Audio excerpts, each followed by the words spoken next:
Hey guys, what's up? It's me, Thomas. Today we're back here with How to Beat Anime. Today we're going live action here because we got How to Beat Buggy the Pirate in One Piece. Yep, it's the live action One Piece, baby. With Season 2 coming soon as well. It's kind of crazy, I know. Anyway, so without further ado, let's check it out. You guys know One Piece, so let's see what the live action does with it. Be sure to like, subscribe for more. Hope you enjoy. Let's see how far they go.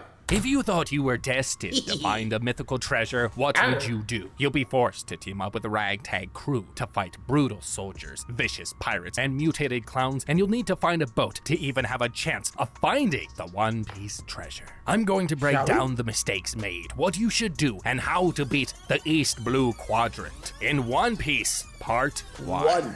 This crew is going to risk their lives in order to find the most valuable treasure in the world. Luffy make their dreams come is a true. wannabe pirate with an insane power and is on a stupid quest to find the most valuable thing in this world, the One Piece treasure, and become king of the pirates. Sailing on this boat, he desperately tries to recruit this random seagull to join his crew, but his persuasion skills suck, and that's when the boat suddenly starts sinking. Unable to swim, he quickly hops into this empty barrel because nothing will stop him. Quickly falling asleep inside, he unknowingly comes across a battle between innocent sailors and one of the most horrifying pirates of all time. A pirate that we all know, weebs, Captain Alvida. Unleash your anime obsession on metal canvases. Oh, I'm so excited. Experience the magic of anime like never before with Displate. Displate is the future of hassle-free posters, and their 21st century metal art brings your favorite anime scenes to life, capturing every detail in HD. Real life, anime, They're so take your pick. good that you'll forget that you don't actually have a taxidermied Appa trapped on your wall. The sturdy metal construction ensures that your beloved characters and scenes are displayed with the utmost clarity and vibrancy, and you'll have designs from over 40,000 artists to choose from. So pick from Displate's 1.3 million licensed designs and lay your eyes on your next great anime roommate that'll cutely or creepily stare at you securely from your wall, thanks to Displate's magnet-mounted system, allowing you to snap the metal poster onto anywhere you see fit. Anime heroes face these are the lowest ones, and so does your wall art. I'm not So- kidding. That's why Displate's metal posters are built to withstand a lifetime of intense staring. Just like those epic anime battles, no fading, no warping. Your posters will remain as captivating as the day you first put them up. I had some come through, and boy do I love them oh so freaking much. H2PA gives 20% off when buying 1 to 2 Displates and 30% off when buying 3 or more. Thanks again to Displate for sponsoring this video. Good deals. Finally, we're doing something about One Piece. Gosh, I'm so excited. If I was one of these innocent merchant ships, I would destroy this pirate ship by taking advantage of their psychology and the fatal architecture flaw that all ships have. Yes, I'll be talking in a piratey voice throughout the entire episode. You're welcome. These idiots are up against a famous pirate known as Captain Alvida on her boat, known as the Miss Love Duck.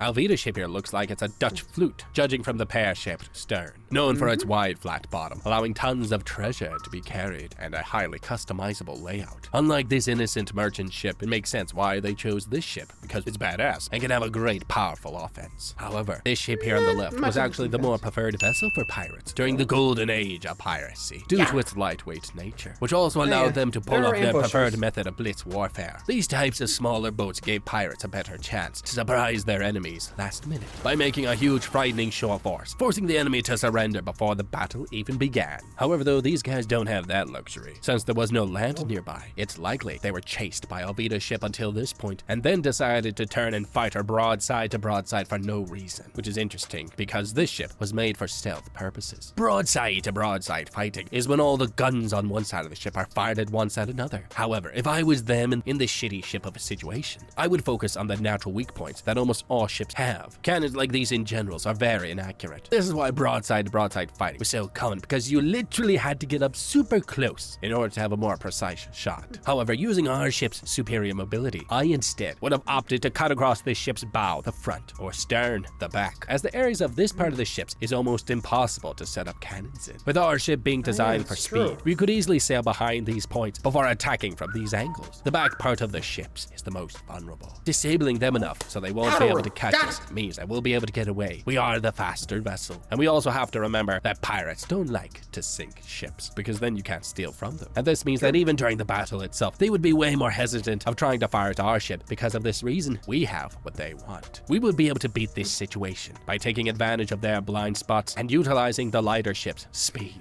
The pirates quickly win the battle and begin collecting all the riches from the ship, including Luffy from the sea. Later, this kid named Kobe. Wait, Not that Kobe. No, not that Kobe. Anyways, Rest in this peace. twitchy There you kid go, with the K. claims the pirates' bloody with the Y. weapons. And that's when he hears some noise coming from one of the barrels. He goes to check it out, and that's when Luffy pops out from his nap. hi. He tells Kobe that he is a pirate, but he's a good kind of pirate, and he's on a mission Helpful. to find the One Piece treasure, and he's headed to the Grand Line to find it. Kobe gets shocked and tells Luffy that the Grand Line is known as the Pirate Graveyard, filled with bloodthirsty land and sea monsters and thousands There are a of lot of pirates on that You will ship. never make it out of there alive. And Kobe says he's nuts and he needs to leave the ship before the pirates wake up. Snaking him out on the dock, they head to the lifeboats. And that's when Luffy accidentally hits his paddle on this bell, Ding. waking up all the pirates, including Captain Alvida. They quickly get Oh, no, surrounded by Mace. everyone. Alvida thinks Kobe was trying to escape. He tries to reason with her, but Luffy says that he doesn't have to take orders from a mean person like her, pissing her off instantly. She tries to hit Luffy, but he dodges her attack. Whoop. And then this guy shoots him, but Luffy's body bounces the bullet back out, stunning everybody Yeah, as Luffy the reveals bullets his aren't, powers.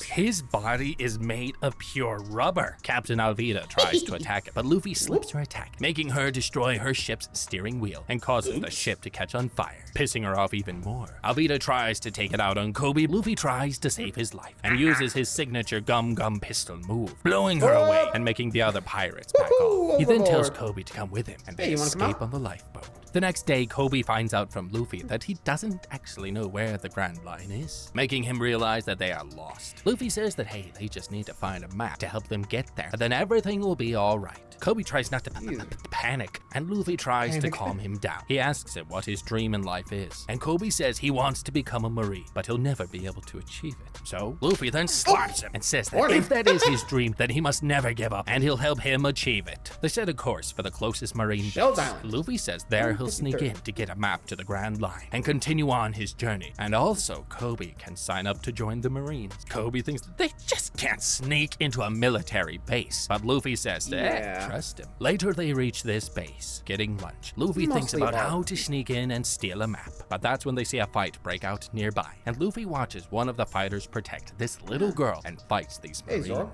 Seeing all the fancy sword moves he does, Luffy sees this green-haired guy do things that he's never seen before, taking out all three of these Marines down with ease. He then notices also this orange-haired girl in the corner drag this unconscious Marine away.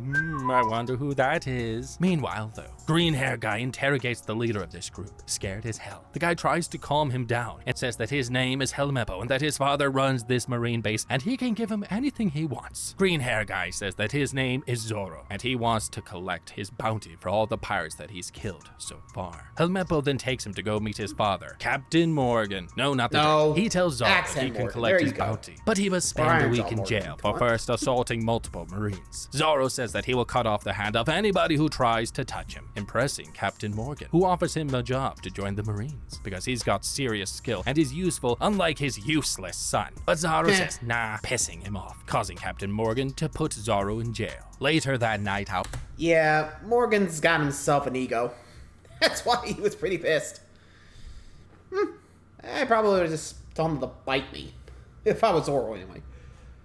Well, if you guys know the anime, Zoro, not me. Though, surprisingly, yeah, like I said, the live action tends to, differentiate from the anime, so don't expect to go beat for beat, okay? Sorry, but, had to give you a little heads up, huh?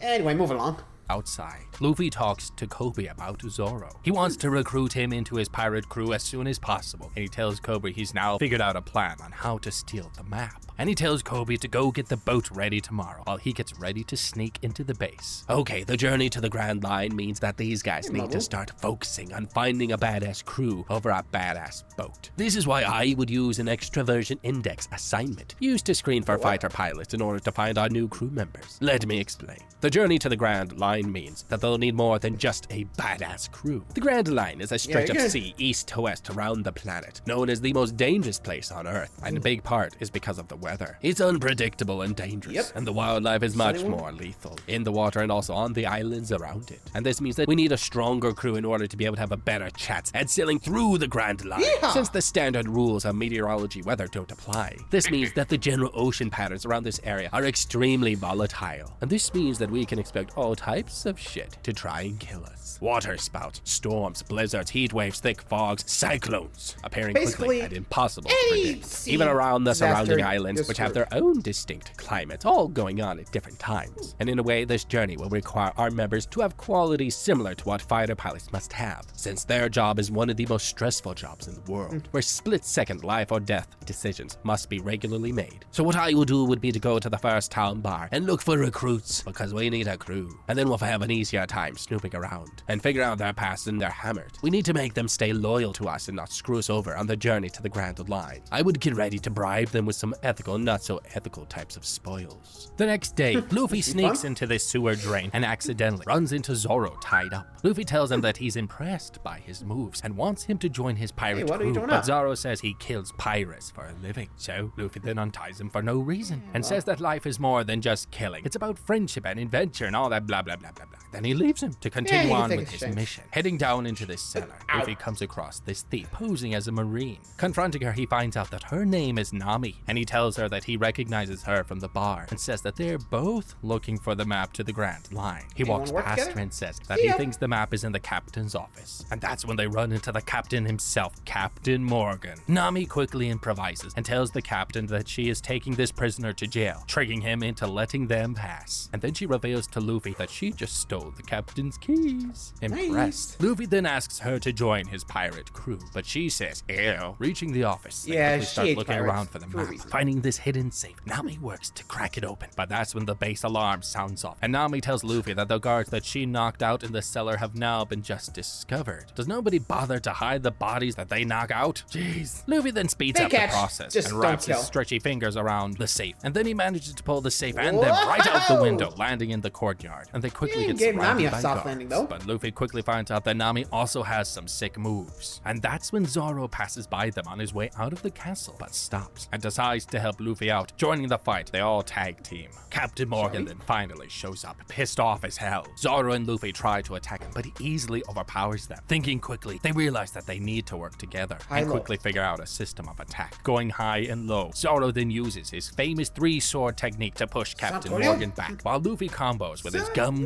whip move, knocking Captain Morgan out once and for all. Zoro then helps carry the safe out, and Nami says that she has a boat that they can use to get away. Reaching the docks, they get stopped by a certain Captain Morgan's son, Helmeppo, and he holds them at gunpoint. About to kill them, he quickly gets knocked out by Luffy's friend, Twitchy Boy Kobe, at the last minute. Escorting them to the docks, Kobe then tells Luffy that he's going to stay on this island to try and fulfill his dream of becoming a marine, and he tells them that next time they might be enemies. But he thanks Luffy for everything, and the two wave goodbye, and Luffy's new crew sails off. Later that night, Nami then finally manages to open a safe. They find a map that will lead them to the Grand Line, but Luffy then realizes that he doesn't know how to read, forcing Nami to become his navigator. And she reads the map and tells them where and what the Grand Line really is. The Grand Line is a treacherous stretch of ocean area that is full of bigger islands, bigger cities, and much more dangerous pirates and monsters that they will encounter. Luffy fills Zoro in about the One Piece, but Nami tells him that it's just a myth. They notice a red flare outside and go to check it out. And then they start collapsing, and Luffy realizes that someone dangerous is coming for them. Acting quick, he swallows and he catches a glimpse of the ship headed straight for them, eventually passing out. A while later, they finally wake up and realize that they've been taken hostage. Luffy tells Nami that he's put the map in a safe place and reveals that he thinks that they've been kidnapped by other pirates. But he can talk his way out of this situation because he's such a good communicator. The box suddenly opens up and they discover that they are inside of a circus full of audience members trapped as prisoners. It's strange. This clown enters, and then Luffy recognizes his face and says that he saw his wanted poster at the marine base. The clown introduces himself as Buggy the Clown and tells Luffy that him and his friends are in big big trouble. Because you see, his crew had been planning to rob the Marine base to steal the map for months before Luffy got to it first. So he had dibs, and now Luffy must hand over the map or else. And then Luffy says that he will become king of the pirates, making everybody around them laugh. Zoro then threatens Buggy to let them go. But Nami offers this clown a trade, and she tells Buggy that their crew has a unique person in their group, and that Buggy can have him if he lets them go. She then grabs Luffy's precious hat and throws it up into the air, forcing Luffy to use his stretchy powers to reach for it, and Buggy sees what Luffy really is, but in doing so allows Nami to escape the area. Running outside, she sees the whole town around her destroyed, and is horrified. Wow, apparently she has a heart. Clearly she must be traumatized by something. Buggy's minions quickly catch her and drag her back inside of this circus, and Buggy tells them that he overheard Luffy saying that he has hidden the map to the Grand Line somewhere, and he will torture all of them until he finds out where it is. And he splits up Zoro and Nami from Luffy, and he says he has a special present for this stretchy kid, quickly tying him up.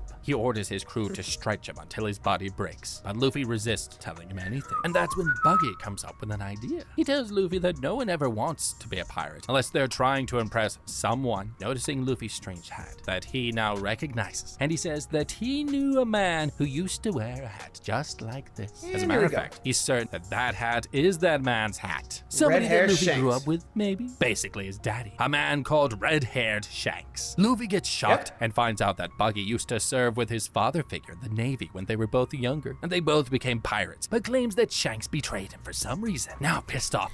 Yeah, long story short, they were actually both part of Roger's crew, the Coral Jackson, if you read the book, or the anime, you know what I mean, right?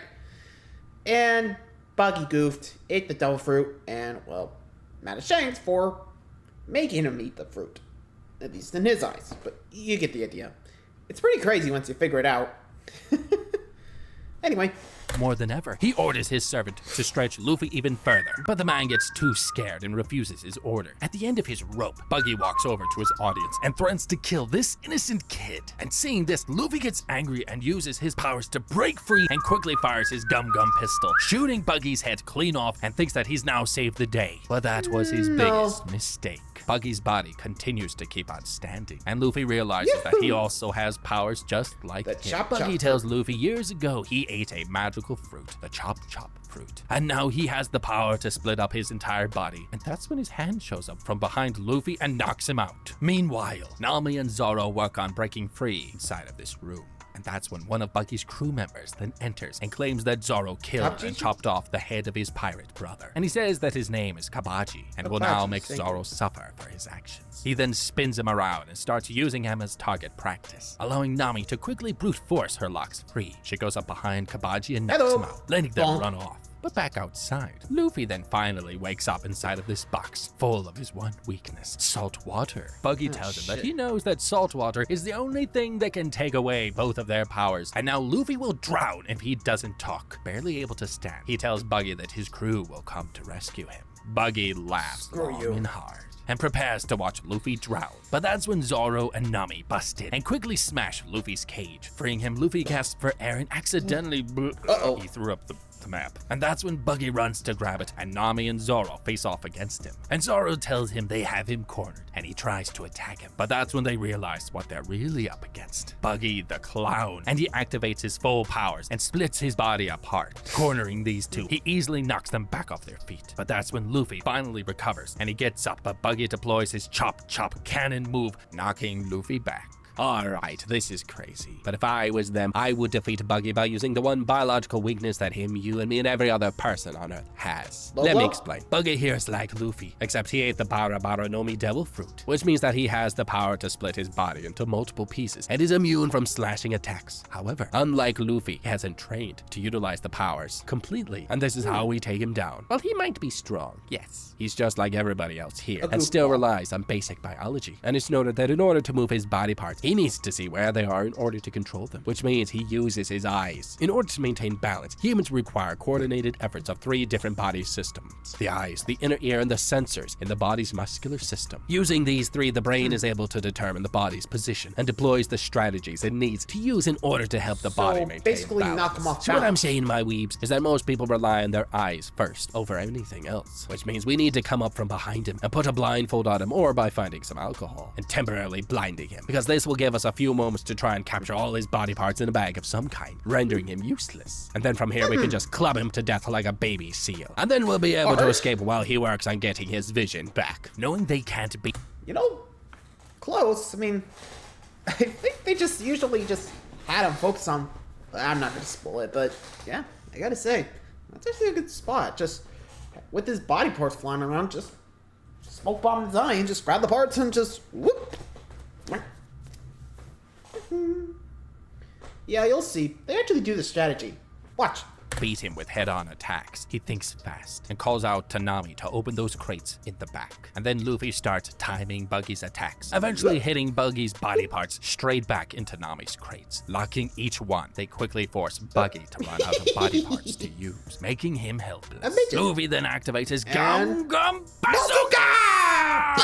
And blows Buggy far away, saving the day. He hands the map back to Nami, shocking her since, well, she betrayed him. And he tells her that she is their navigator after all. And then they free all of Buggy's prisoners, allowing them to be done with this side quest. And then the three head back out to sea and continue on with their journey to the Grand Line. On the way there, Nami goes into the ship's cabin for some privacy, but that's when she secretly opens this hidden door. Using this device, she calls somebody and tells them that she has the map. A few hours later, Zoro tells Nami that they now have a huge problem. The boat has a hole and is now leaking. Rushing in to check the damage, she realizes that her secret snail phone thing has been destroyed. Annoyed, she argues with Zoro for not telling her about the problem sooner. And now the group realizes that they need a new boat in order to make it to the Grand Line. Coming up with a solution. Nami says that they should head to a place called the Gecko Island, since it is the closest island to their location. Later, the group reaches the Gecko Island, and Nami tells them to start looking around for a new ride. And she warns them, though, that since they don't have any money to buy a ship, they will have to steal one. But again,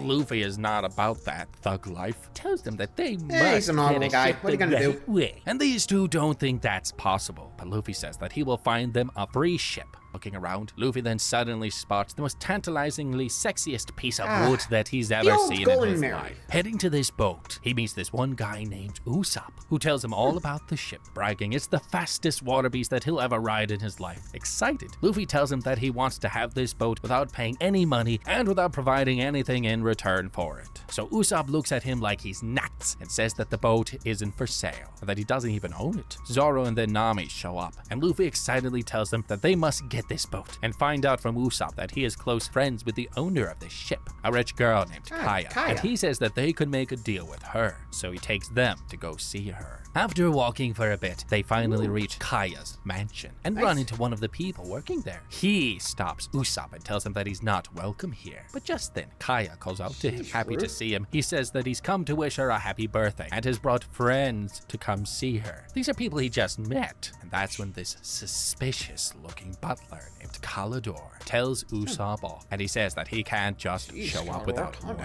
And Kaya begs him to let her friends stay for the night for her birthday dinner. Reluctantly, Kalidor agrees, but tells them that they must shower first because they all stink. Later, Usopp sneaks into Kaya's room to use her secret entrance and gives her his birthday gift. He tells her it's a valuable pearl and makes up some story about how he got it, and tells her of his adventures of the outside world, and makes her super excited. But that's when she starts violently coughing, and so he goes to get her medicine tea. And she updates him about her health condition, saying she hasn't gotten any better. But his wild stories are keeping her happy. Meanwhile, Luffy's crew prepares for dinner, and Zoro asks the group if they recognize the butler Kalidor, because he's seen his face somewhere before, but they don't. Luffy then thinks that if he can convince Kaya to give them his ship, and Luffy makes a bet with Nami, who doesn't believe him, and if he fails, they'll do it her way and steal a ship instead. Meanwhile, in the kitchen, Kalidor checks on dinner preparations, and he tells his minions that everything must go perfectly tonight because it's their last shot, scaring the hell out of these two. Later at dinner, everybody meets up in the main house, and Zoro tells Kalidor to his face that he thinks he has seen him at a bar somewhere before, but Kalidor doesn't know what he's talking about.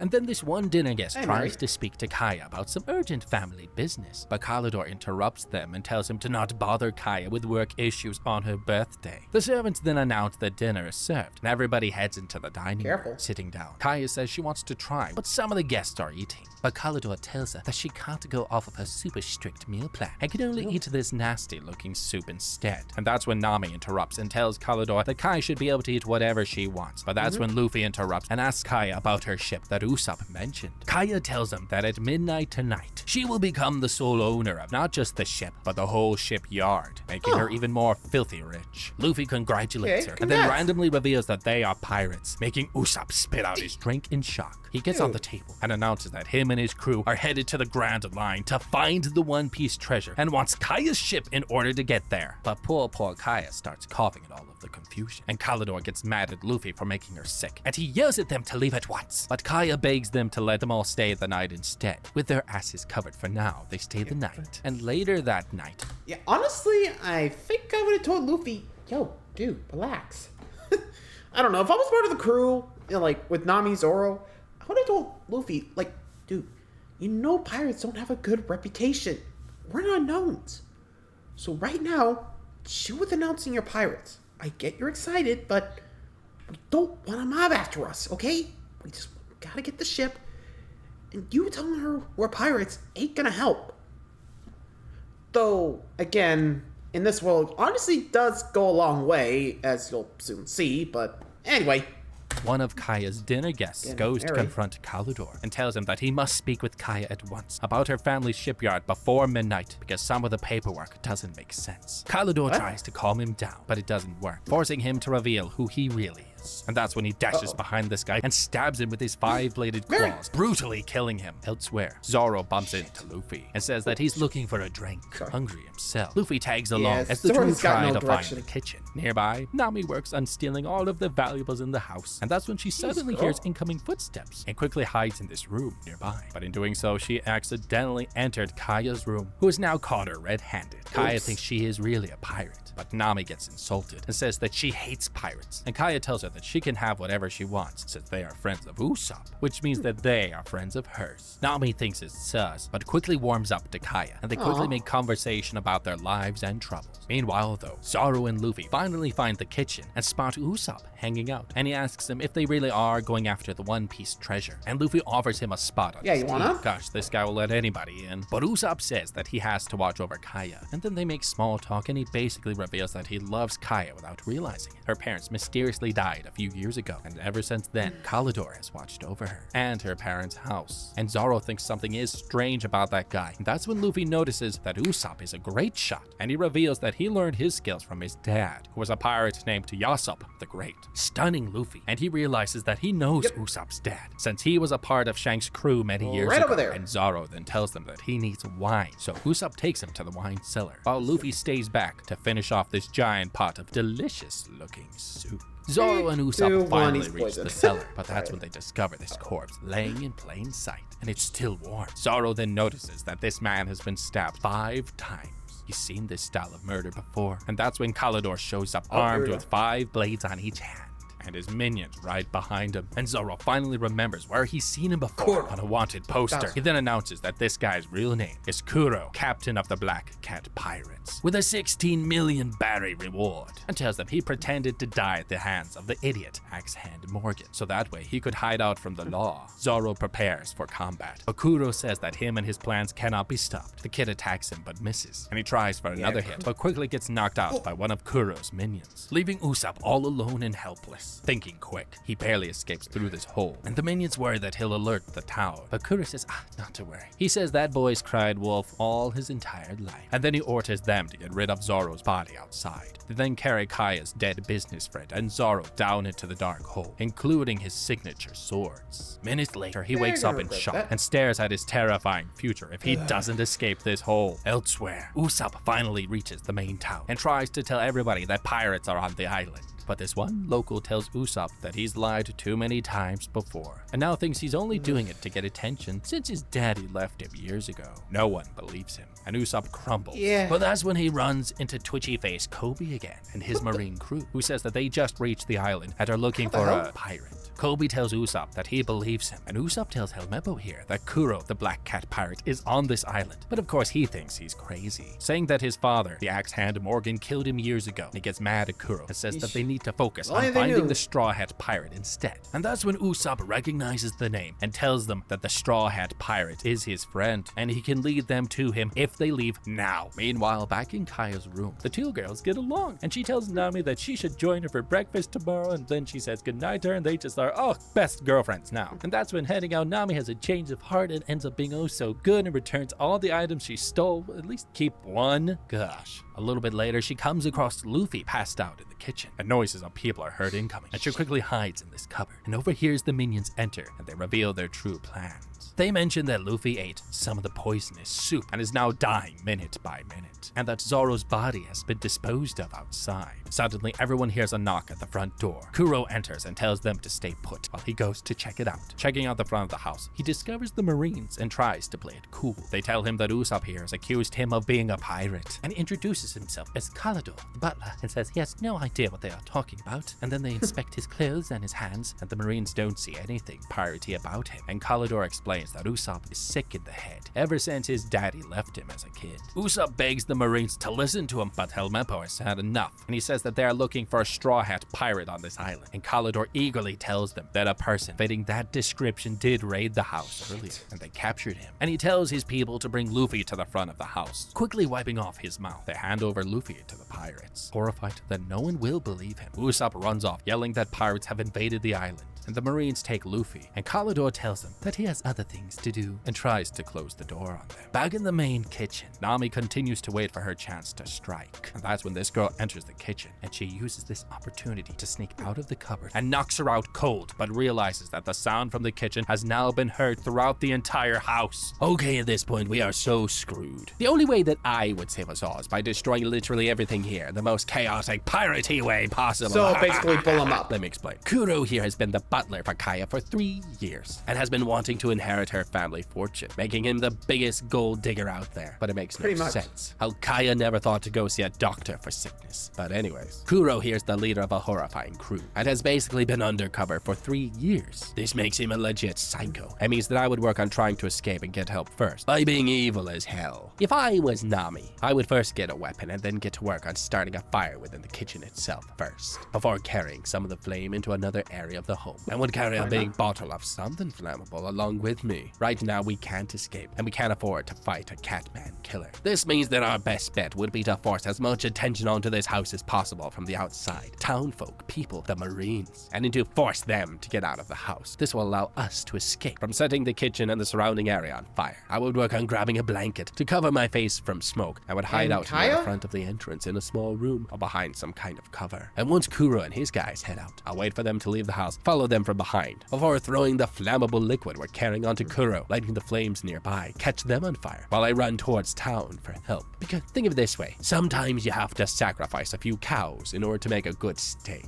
Outside, Yeah, honestly, if I saw like Kuro's gloves, I've been like, I don't know, if I saw all the Marines and Kuro's gloves right there, I'd be like, yo, Kuro! Drop something! Just run. Though I probably would grab Kaya before going, because, hey, I ain't gonna let her die. You know?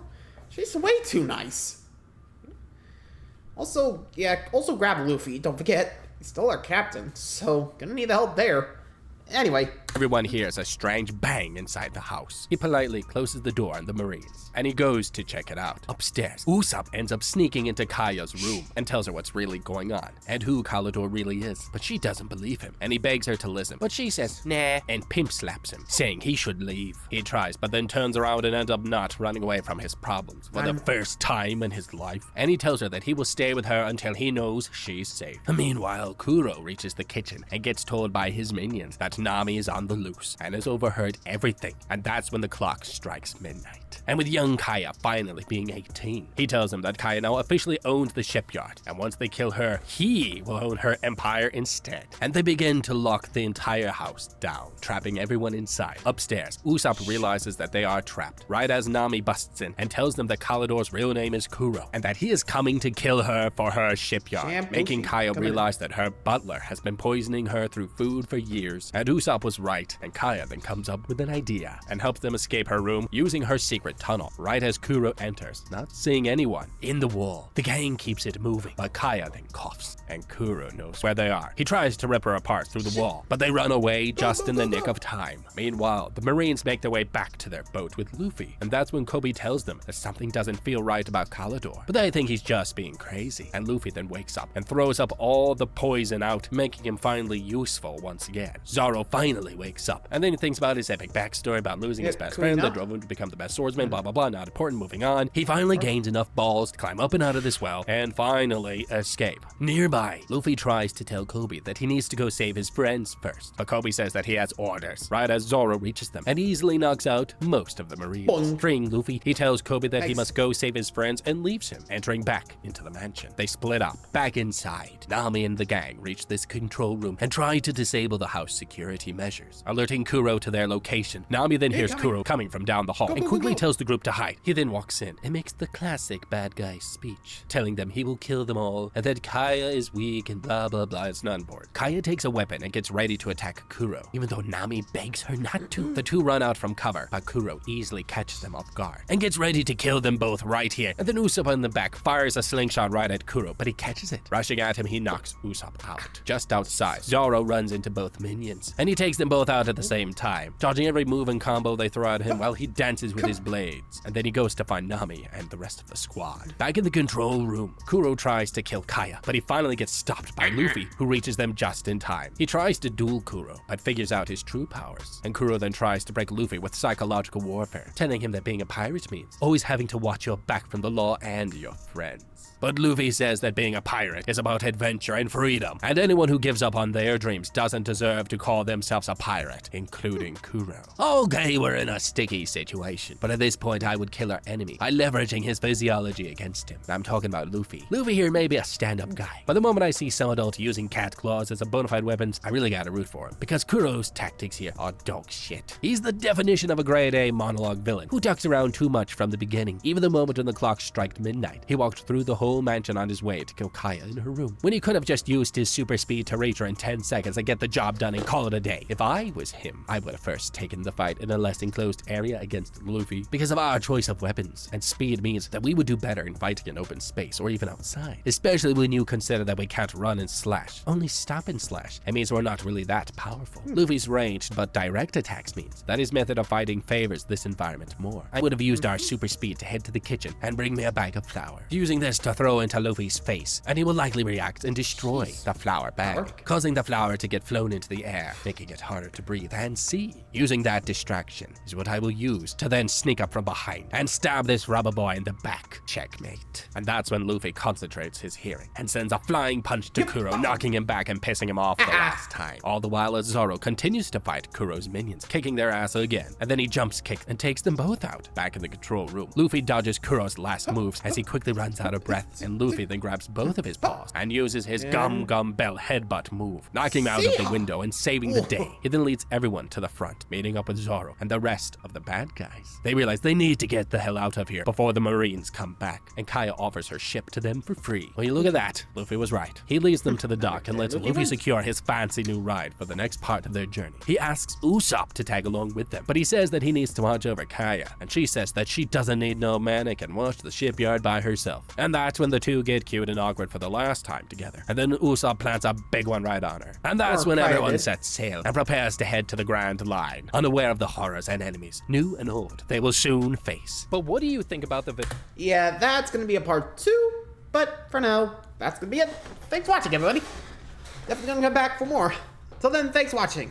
See ya.